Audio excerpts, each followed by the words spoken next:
مجھے آج تک وہ دن یاد ہے جب میں اسکول سے واپس آیا تو پتہ چلا کہ ماں گھر چھوڑ کر چلی گئی ہے۔ میرے ابھی میٹرک کے ایگزام نہیں ہوئے تھے کہ ماں ناراض ہو کر اپنے گھر جا چکی تھی۔ افسوس تو اس بات کا تھا کہ ماں کو میرا خیال تک نہ آیا۔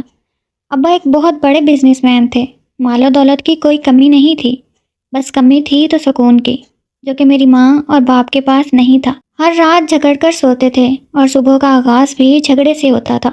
میں ابھی بہت چھوٹا تھا اور اپنے والدین کو نہیں سمجھا سکتا تھا، لیکن یہ خیالات بار بار میرے ذہن میں آتے تھے۔ میرے والدین میں اتفاق پایا جاتا تاکہ میں بھی ذہنی طور پر سکون میں رہتا۔ ماں کے جانے کے بعد ابا ملک ہی چھوڑ گئے اور میں اپنے چچا کے ساتھ رہنے لگا۔ ویسے تو وہ میرے چچا تھے، لیکن میرا ویسے خیال نہیں رکھتے تھے جس طرح اپنی اولاد کا۔ ابا جان امریکہ سے مجھے کافی پیسے بھیجتے، پیسے کی بالکل کمی نہیں تھی۔ کمی تھی تو بس ماں اور باپ کے پیار کی۔ ماں نے ابا سے خلا لے کر دوسری شادی کر لی، جبکہ ابا کے بارے میں مجھے کچھ معلوم نہیں۔ ابا تو پھر کبھی نہ کبھی ادھر آ جاتے تھے، لیکن اماں مجھے ملنے کبھی نہ آئی۔ میں حیران ہوتا تھا کہ کیا واقعی میں اس کا سگا بیٹا تھا؟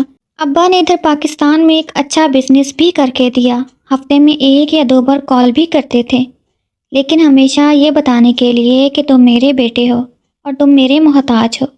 اگر پیسے بھیجنا چھوڑ دوں تو تم کوڑی کوڑی کے محتاج ہو جاؤ۔ کچھ دن بعد میں چچا سے الگ ہو گیا کیونکہ چچا کے گھر میں ایک قید کی حالت تھی۔ میں نے اپنا ذاتی گھر لے لیا، مکمل طور پر آزاد تھا۔ میں سگریٹ کا عادی بن چکا تھا، اس کے علاوہ شراب بھی پیتا تھا۔ مجھے کوئی روکنے والا نہیں تھا۔ دوست آزادی سے میرے ہاں آتے جاتے اور میں بھی جہاں دل چاہے جا سکتا تھا۔ ایک دن میں اپنے دوستوں کے ساتھ گھر میں بیٹھا گپ شپ لگا رہا تھا کہ ابا جان کی کال بار بار آ رہی تھی اور میں اسے کاٹ رہا تھا۔ پھر بغیر بات کیے میں اس رات سو گیا۔ دوپہر کو 12 بجے جب میں اٹھا تو میں نے دیکھا کہ میرے باپ کا دوست سامنے بیٹھا میرا انتظار کر رہا ہے۔ میں نے اس سے پوچھا کہ انکل خیریت تو ہے نا، آپ کیوں آئے؟ وہ کہنے لگے کہ بیٹا دراصل بات یہ ہے، وہ تمہارا سرپرست ہے، تمہیں خرچ بھیجتا ہے، اگر اس نے خرچ دینا بند کر دیا تو کوڑی کوڑی کے محتاج ہو جاؤ گے، لہٰذا اپنے باپ سے بات کر لیا کرو۔ میں نے انکل سے کہا اگر ابا مجھے خرچ نہیں بھیجنا چاہتے تو نہ بھیجیں، میرے دوست میرا خرچ اٹھانے کے لیے تیار ہیں، خود بھی کچھ نہ کچھ تو ضرور کر لوں گا۔ مجھے ضرورت تھی ان کے پیار، ان کے ساتھ کی، وہ تو مجھے ملا نہیں۔ دونوں میرا ساتھ چھوڑ کر چلے گئے۔ میری یہ بات سن کر انکل حیران ہوئے اور مجھ سے کہنے لگے تم کتنے بدل چکے ہو؟ میں نے کہا انکل جی وہ بھی تو پہلے جیسے نہیں رہے، وہ بھی تو شروع میں مجھے بہت پیار کرتے تھے، اب میرے بارے میں کبھی سوچا تک نہیں۔ وہ کہنے لگے کیا تم اپنے باپ کے ساتھ مقابلہ کرو گے؟ میں نے کہا ہاں انکل۔ انکل نے مجھ پر طنز کیا اور کہا کہ باپ کے ٹکڑوں پر پل کر اپنے باپ سے ہی مقابلہ کرتے ہو؟ میں نے کہا ہر اولاد اپنے باپ کے ٹکڑوں پر پلتی ہے، یہ کوئی نئی بات تو نہیں ہے، میری کفالت کرنا ان کی ذمہ داری ہے، اگر وہ میری کفالت نہیں کریں گے تو اپنا فرض ادا نہیں کریں گے۔ انکل مجھ سے کہنے لگے تم ایک نافرمان اولاد ہو۔ اس کے بعد وہ وہاں سے چلے گئے۔ انکل کے جانے کے بعد میں سوچنے لگا کہ مجھے اپنی عادات کو بدلنا چاہیے، اگر یوں آوارہ گردی جاری رہی تو مشکل میں پھنس جاؤں گا، لہٰذا میں نے آفس کو وقت دینا شروع کیا۔ وہاں جا کر اسٹاف کو نصیحت کی کہ اگر ٹھیک سے کام نہیں کرو گے تو نوکری سے نکال دوں گا۔ آج رات ہمارے گھر میں پارٹی تھی، میرے ایک دوست کی سالگرہ تھی اور اس نے ہمیں پارٹی دینی تھی۔ وہ جب میرے گھر آئے تو ان کے ساتھ ایک لڑکی بھی تھی، دکھنے میں معمولی شکل کی لڑکی تھی اور کپڑے بھی عجیب و غریب پہن رکھے تھے، وہ مجھے ایک آنکھ نہ بھاتی تھی۔ ہم دوست جب آپس میں گفتگو کر رہے تھے تو وہ بیچ میں ٹپک پڑتی، میں نے ٹوک دیا، وہ بھی بڑبڑانے لگی۔ مجھے غصہ آیا اور میں دوست پر غصہ ہوا کہ لڑکی کو یہاں کیوں لائے ہو؟ اتنے سارے مردوں کے درمیان ایک لڑکی کا ہونا مجھے یہ بات پسند نہیں۔ وہ کہنے لگے فکر مت کرو، ابھی چلی جائے گی، ہمارا ارادہ ایسا ویسا بالکل نہیں، وہ بس ہماری ایک اچھی دوست ہے۔ اس رات پارٹی میں مجھے بوریت ہوئی، صرف اور صرف اس لڑکی کی وجہ سے۔ صبح اٹھا تو نئے ولولے کے ساتھ آفس گیا، شام تک ادھر رہا کیونکہ اب سروائیو کرنے کے لیے مجھے آفس کو وقت دینا پڑ رہا تھا۔ اگلے 7 دن تک میں نے دوستوں کو ٹائم نہ دیا۔ ایک دن میں سارا دن سگریٹ پیتا رہا، میرے اندر عجیب سی بے چینی تھی، مجھے عورت کی طلب ہو رہی تھی۔ میں بری صحبت کی وجہ سے اس طرح ان کے چنگل میں پھنس چکا تھا۔ اب میں کسی طرح اپنی عادت بدل نہیں پا رہا تھا، حالانکہ اپنے آپ کو مصروف رکھنے کی کوشش کرتا، لیکن میرے دماغ میں لڑکیاں سوار تھیں۔ 10 دن سے زیادہ صبر نہیں کر سکتا تھا۔ اگلے دن صبح نیند سے بیدار ہوا تو مجھے اپنی آنکھوں پر یقین نہ آیا، کیونکہ ابا میرے سامنے کھڑے تھے۔ وہ مجھے دیکھتے رہے، پھر بولے، یہ تم نے کیا حالت بنا رکھی ہے؟ میں نے ابا سے کہا، کیا ہوا؟ گھر کو ٹھیک تو ہے؟ وہ کہنے لگے، تمہیں ہر چیز غلط ہوتی ہے، وہ ٹھیک لگتی ہے۔ میں نے ابا سے کہا، میں اپنے طریقے سے زندگی گزار رہا ہوں، اور آپ کو کب سے میری فکر ہونے لگی؟ پچھلے کئی سال سے لاوارث چھوڑ دیا مجھے، اور اب یہاں کیا لینے آئے ہیں؟ وہ کہنے لگے، وقت گزرنے کے ساتھ تم بدتمیز ہو چکے ہو، بڑوں سے بات کرنے کی تمیز بھی نہیں۔ میں نے مسکرا کر کہا کہ جن کے بڑے ان کو چھوڑ کر چلے جائیں تو ان کو کون تمیز سکھائے گا؟ اور آپ تو مجھے اس وقت چھوڑ گئے جب مجھے آپ کی سب سے زیادہ ضرورت تھی۔ ابا کہنے لگے، میں تجھے خرچ بھیجتا رہا، تجھے کسی چیز کی کمی نہ ہونے دی۔ میں نے کہا، سارا پیسہ واپس لے لیں، بس وہ لمحات جو آپ نے میرے ساتھ گزارنے تھے، مجھے برے اور ٹھیک کی تمیز سکھانی تھی، وہ مجھے واپس کر دیں۔ یہ سن کر وہ خاموش ہو گئے، پھر کہنے لگے، اب بھی کچھ نہیں بدلا، سدھر جاؤ، ورنہ میں ہمیشہ کے لیے تمہارے لیے مر جاؤں گا۔ میں نے مسکرا کر کہا، پچھلے 10-15 سال سے آپ کی کمی کبھی بھی میں نے محسوس نہیں کی۔ یہ سن کر ابا کہنے لگے، ٹھیک ہے، پھر آج کے بعد تم میری شکل نہیں دیکھو گے۔ یہ کہہ کر وہ وہاں سے روانہ ہو گئے، اور اس کے بعد تھوڑی ہی دیر گزری تھی کہ میرے دوست کی کال آئی۔ میرے چہرے پر مسکراہٹ آ گئی، کیونکہ آج رات کچھ نیا ہونے والا تھا، کچھ ایسا جو آج سے پہلے نہیں ہوا تھا۔ میں نے دوست کے ساتھ شطرنج کا کھیل کھیلنا تھا۔ جو بھی بازی ہارتا، اس نے اپنی خواہش کا اظہار کرنا تھا، اور ہارنے والے شخص نے اس خواہش کو پورا کرنا تھا۔ 2 گھنٹے تک اپنے دوست کے ساتھ شطرنج کھیلتا رہا۔ آخر کار جیت جانے پر میں بہت خوش ہوا، اور اس کے بعد ہارنے والے نے مجھ سے کہا، بتاؤ تمہاری کون سی خواہش پوری کروں؟ میں نے کہا، یار زندگی بے رنگ ہو چکی ہے، اب میں زندگی میں کچھ رنگ بھرنا چاہتا ہوں۔ اگلے 30 دن تک تم میرے پاس لڑکیاں لے کر آؤ، چاہے جیسے بھی، لیکن ہر حال میں تمہیں یہ کام کرنا ہے۔ وہ خاموش رہا اور کہنے لگا، یہ کیسی شرط ہے؟ یہ تو بہت مشکل کام ہے۔ تم مجھ سے پیسے لے لو، مگر ایسی بات مت کرو۔ میں نے کہا، تم اس کو پورا کرو۔ دوست کہنے لگا، ٹھیک ہے، میں شرط کو پورا کرنے کے لیے تیار ہوں۔ 1 اپریل کو وہ پہلی لڑکی میرے گھر چھوڑ کر گیا۔ ایک یونیورسٹی کی طالب علم تھی۔ دوست کے نزدیک تو میں بدکار شخص تھا، 30 راتوں میں 30 لڑکیوں کو استعمال کرنے والا تھا، لیکن ایسا ہرگز نہیں تھا۔ میں ان 30 لڑکیوں میں اپنا ہمسفر تلاش کر رہا تھا، کوئی ایسی لڑکی جو میرے ساتھ رہ سکے۔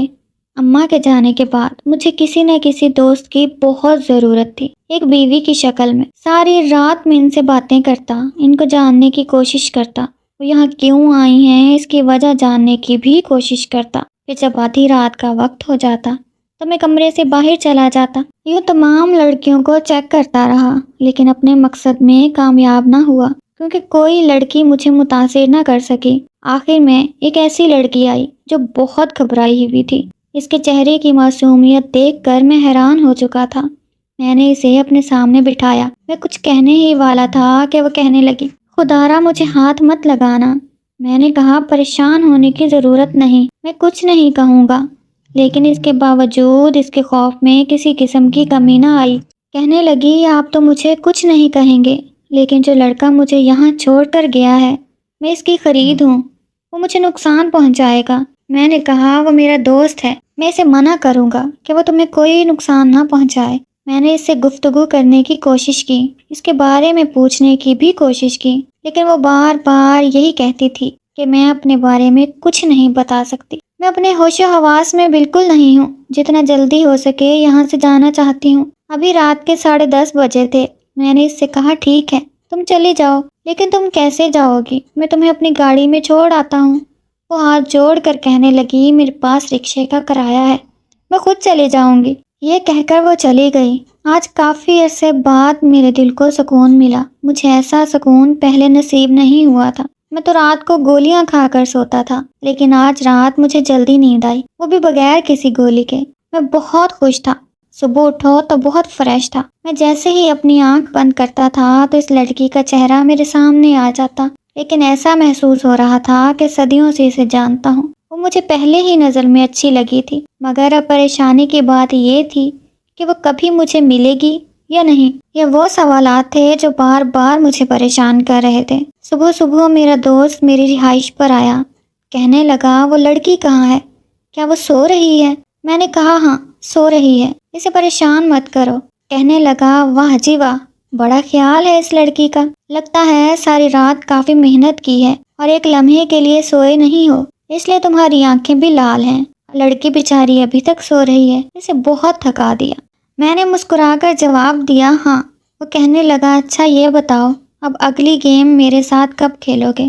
اس دفعہ میں تمہیں ضرور ہراؤں گا اور جو شرط رکھوں گا وہ تم پوری نہیں کر پاؤ گے۔ میں اسے پوچھنے لگا کون سی شرط رکھنے کا ارادہ ہے تو وہ مسکرا کر کہنے لگا جب جیتوں گا تبھی بتاؤں گا، اس سے پہلے تو نہیں بتا سکتا۔ کافی دیر ہم باتیں کرتے رہے۔ وہ کہنے لگا لڑکی ابھی تک نہیں اٹھی، میں اسے جگاتا ہوں۔ میں نے کہا رہنے دو۔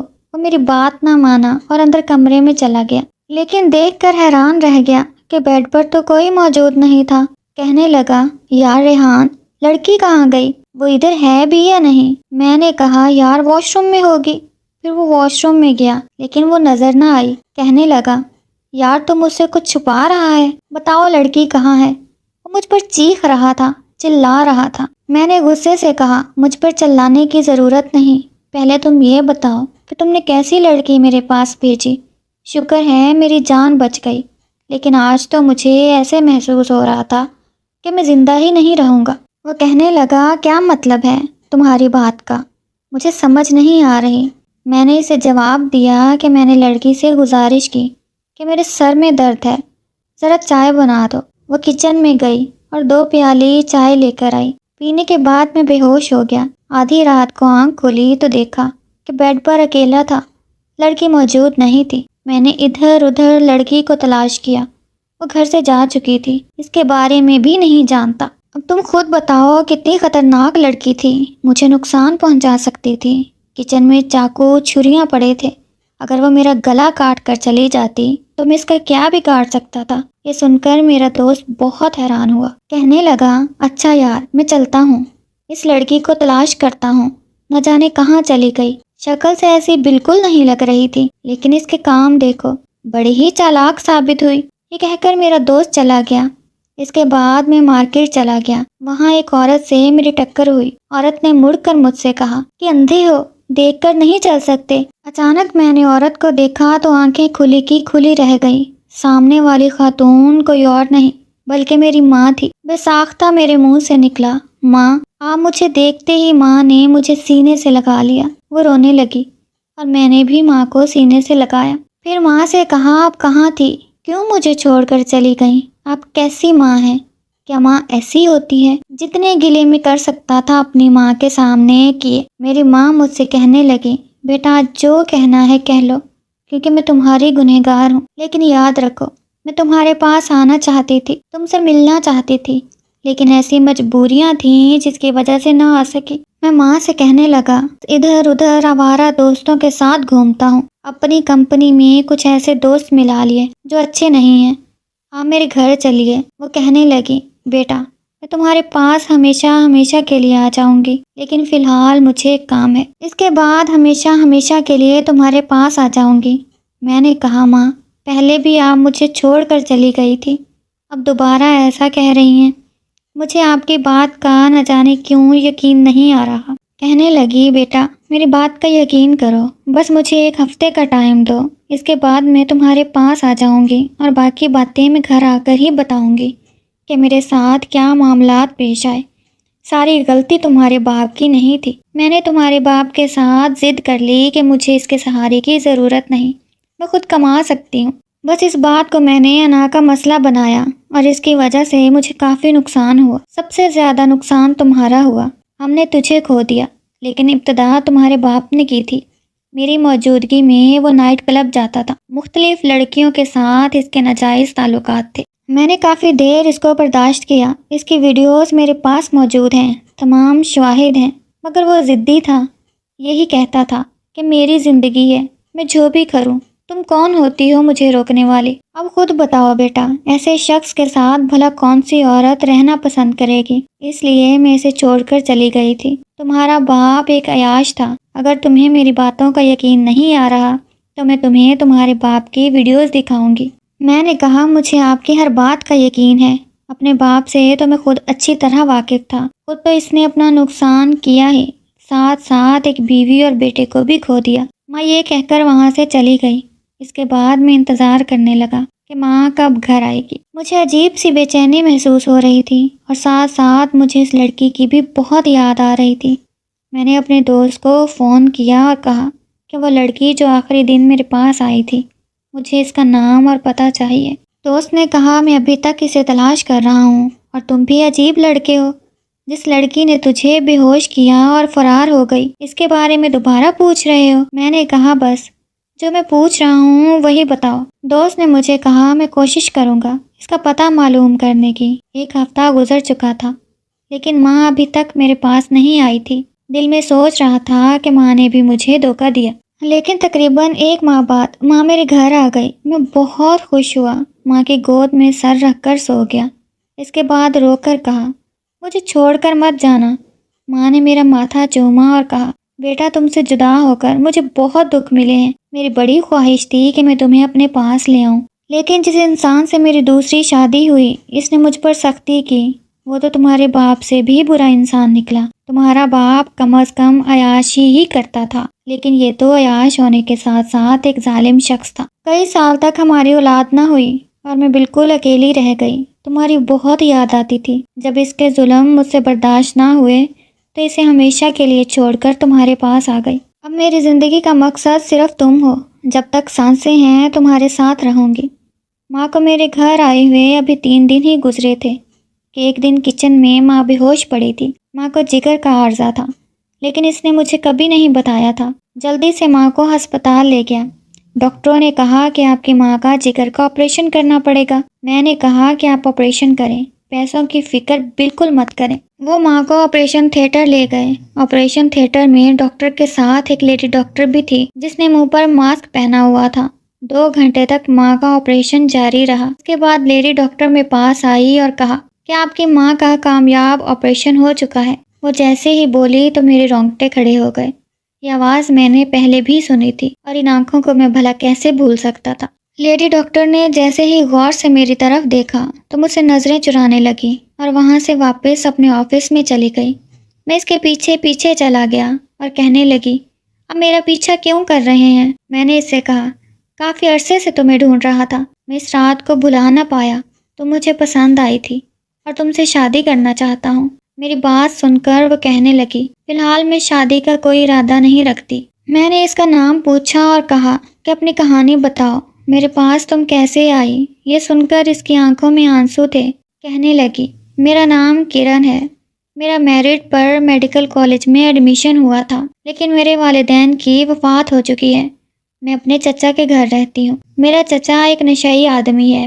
اس نے پیسوں کے لالچ میں ایک رات کے لیے مجھے آپ کے دوست کے یہاں فروخت کر دیا۔ آپ کا دوست مجھے آپ کے پاس لایا تھا، لیکن آپ نے مجھ پر ترس کھایا اور میری عزت محفوظ رہی۔ آپ کے گھر سے واپس میں چچا کے گھر نہیں گئی تھی، بلکہ اپنی ایک سہیلی کے گھر گئی تھی۔ وہ بہت اچھے لوگ ہیں۔